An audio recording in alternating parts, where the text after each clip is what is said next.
Hello students, आज हम स्ट्रोडिंजर bursting theorem देखने वाले हैं, जिसका स्टेटमेंट है if a set A is equivalent to a subset of B. मतलब क्या है कि आपका जो सेट ए है वो किसके इक्विवेलेंट है, किसी सेट B1 के, जो कि किसका सबसेट है, B का। और अगर B भी सेम चीज़ें कर रहा है कि B जो है इक्विवेलेंट है किसी सबसेट ऑफ A का, है ना, किसी ए के सबसेट का, तब अगर ऐसा कंडीशन है तो इससे क्या इम्प्लाई होता है कि ए और बी आपस में क्या होंगे, इक्विवेलेंट होंगे। यही है इस थ्योरम का स्टेटमेंट।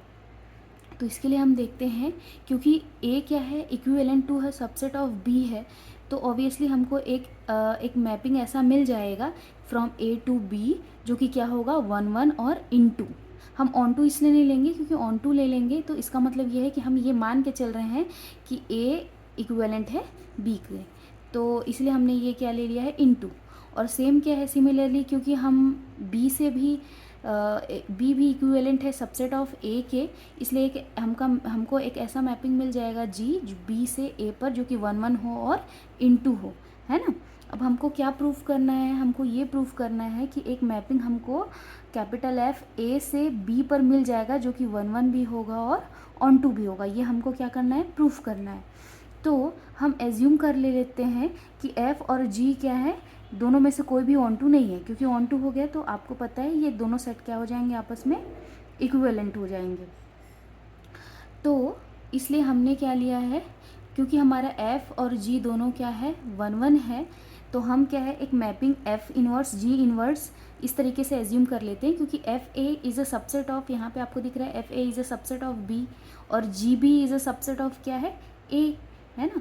तो इस तरीके से हम एफ इनवर्स इस सेट पे एफ ए पे तो अप्लाई कर सकते हैं, पूरे सेट पे तो नहीं कर सकते, क्योंकि मे भी हो सकता है कुछ एलिमेंट ऐसे हों जिनका जो है यहाँ पे बी में कुछ ऐसे एलिमेंट हो जो ए के किसी भी एलिमेंट का इमेज ना हो।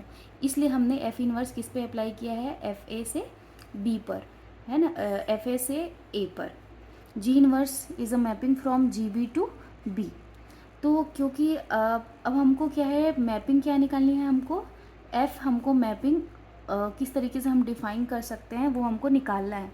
तो इसके लिए हम क्या करेंगे, ए और सी बी जो सेट है उनका पार्टीशन करेंगे। अभी हम देखेंगे कि हम किस तरीके से पार्टीशन करेंगे, है ना। तो मान लेते हैं कि कोई एलिमेंट है ए में कोई एक एलिमेंट है, कोई भी आर्बिट्री एलिमेंट हमने लिया है, तो हम क्या करेंगे, we can find G inverse से। आपको पता है कि जी इनवर्स कहाँ से कहाँ है, जी बी टू बी है, जी बी किसका सबसेट है, ए का। तो हम ए के वो एलिमेंट ले रहे हैं जो कि जी बी, जो कि सबसेट है ए का, जी बी में भी है। मतलब दो पॉसिबिलिटी हो सकती है, या तो वो जी बी में होगा या तो नहीं होगा। तो मान लेते हैं ए का कोई एलिमेंट जो कि जी बी में भी है, तो उसको हमको उसका जी इनवर्स से मिल जाएगा, है ना। कहाँ मिलेगा, जी इनवर्स से कहाँ मिलेगा, बी में मिल जाएगा। तो अगर इफ़ यहाँ पे लिखा हुआ है कंडीशन जी इनवर्स ए एग्जिस्ट, अगर एग्जिस्ट करेगा तब, मतलब ये ए एलिमेंट जी बी में भी होगा, ए का तो है ही है लेकिन जी बी में भी होगा तब। तो अगर एग्जिस्ट करेगा तो हम इसको क्या मान लेते हैं, फर्स्ट एंसेस्टर, है ना, फर्स्ट एंसेस्टर इसको मान लेते हैं। और साथ में एलिमेंट ए को जीरोथ एंसेस्टर मान लेते हैं, ए का खुद का जीरोथ एंसेस्टर, है ना। तो मतलब ये हो गया। इसके बाद फिर से हम जी इनवर्स ए किसका मेंबर हो गया, बी का हो गया, जी इनवर्स ए बी का हो गया, है ना। और यहाँ से हम देख रहे हैं कि बी हो सकता है हमारा जी इनवर्स बी, जो कि बी का एलिमेंट है, हो सकता है एफ ए में भी हो, तो हमको उसका एफ इनवर्स जी इनवर्स ए मिल जाएगा। तो अगर F inverse G inverse exist करता है तो ये भी एलिमेंट हमको मिल जाएगा। तो ये क्या होगा, हमारा सेकेंड एंसेस्टर होगा, है ना, सेकेंड एंसेस्टर। अगेन हम फिर से क्या करेंगे कि अप्लाई करेंगे, जी इनवर्स अप्लाई करेंगे। अगर फिर से वो चीज़ होती है कि ये एग्जिस्ट करता है तो इसको हम क्या कहेंगे, थर्ड एंसेस्टर, है ना। और उसके बाद फिर हम इस प्रोसेस को कंटिन्यू करते रहेंगे, क्योंकि हमको ए और सेट बी के बारे में नहीं पता है कि वो जो सेट में भी फाइनाइट है, इनफाइनाइट है। तो अगर इनफाइनाइट सेट है तो हो सकता है ये प्रोसेस क्या होगी, चलती रहेगी, कि इधर के कि ए एलिमेंट और ये इधर बी सेट है, तो इसके किसी एलिमेंट का इमेज यहाँ पे किसी दूसरे एलिमेंट के पास गया, उसका इमेज यहाँ के किसी तीसरे के पास गया, यहाँ के बाद यहाँ पे किसी चौथे के पास, फिर यहाँ पे, तो ये प्रोसेस क्या होगा, चलता रहेगा। तो हमारे पास क्या होगी, 3 पॉसिबिलिटीज़ होगी इस कंडीशन में। सपोज़ क्या होगा फर्स्ट कि ए हैज़ लास्ट एंसेस्टर इन ए का जो है लास्ट, जैसे कि हम क्या था कि जी इनवर्स के थ्रू में हम ए का मेंबर था, जी इनवर्स के थ्रू हम बी में गए, फिर इसमें एफ इनवर्स अप्लाई किया, फिर हम ए में चले गए, है ना।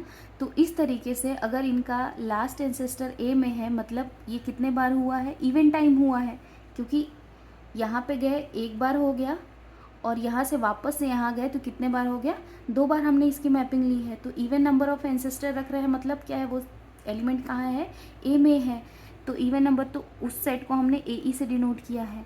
अगर A has odd number of ancestor, that is उसका लास्ट कहाँ हो रहा है, अगर बी में हो रहा है, मतलब यहाँ से क्या हुआ, इधर गया तो 1, इधर गया तो 2, फिर इधर गया तो 3, मतलब इधर वाले क्या है आपके, ऑड है, उधर जिनका लास्ट हो रहा है, तो उनको हमने ए ओ से डिनोट किया है। ए के वो एलिमेंट जो क्या है, ऑड नंबर ऑफ एंसेस्टर रखते हैं, और हो सकता है ए के कुछ एलिमेंट है जिनका ये प्रोसेस क्या है, कंटिन्यूअस ऐसा ऐसा चलता चला जा रहा हो, तो चलता चला जा रहा हो, तो इनफाइनाइट मैनी एंसेस्टर होंगे उनके, उसको हमने ए आई से डिनोट किया है। तो इस तरीके से हम, क्योंकि हम जानते हैं कि जो हमारी मैपिंग है F inverse G inverse, F inverse G inverse, ये सारी मैपिंग हमारी क्या है, 1 1 है। तो ऑब्वियसली ए ई, ए ओ और ए आई, ये मतलब ऑड एंसेस्टर वाला सेट, इवन वाला सेट, ऑड वाला सेट, और जिनका इनफाइनाइट नंबर ऑफ एंसेस्टर है ना, तो वो सेट क्या होंगे, आपस में डिसजॉइंट होंगे। मतलब बेसिकली उनके जो भी एक एलिमेंट होंगे उनके 3 टाइप के हो जाएंगे, जिनका एक तो ऑड होगा, ऑड नंबर ऑफ एंसेस्टर रखेगा, जो इवन रखेगा, और एक जो इनफाइनाइटली मैनी रखेगा। तो उसी प्रकार से हम, ये किसका पार्टीशन हो गया, ए का पार्टीशन हो गया, उसी प्रकार से हम बी का भी पार्टीशन निकाल लेंगे, B E, B O, B आई।